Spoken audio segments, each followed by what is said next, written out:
นี่บ่บ่ให้เรามาส่งอยู่นี่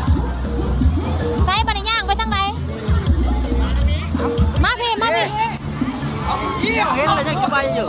โหเจ๊ผ้าย่างย่างไงไว้ปาดรถติดพี่น้องป้องไปคักเอาแถวว่ะแบบว่ารถไปบ่ได้แต่บานี้ทีมงานสาวซุปเปอร์ลีกต้องย่างเอาพี่น้องผู้แบกคีย์บอร์ดกับแบกย่างบ่ทันเขาผู้แบกคีย์บอร์ดนะแบบว่าเฮาสิบ่ทันขามพนะพี่น้อง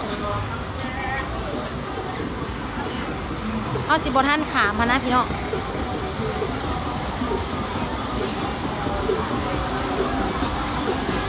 สุดเร่ง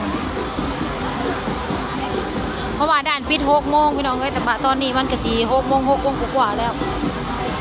รถติดเลิกค่ำมาพี่โอ้ยมันนอกค่ะมันนอกเขาในเมือง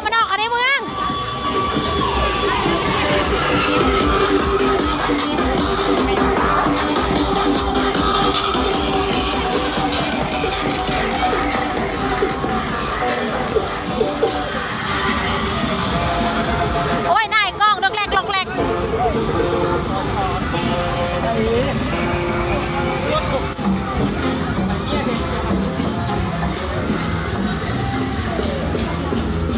นักทงไปน้องเอ้ย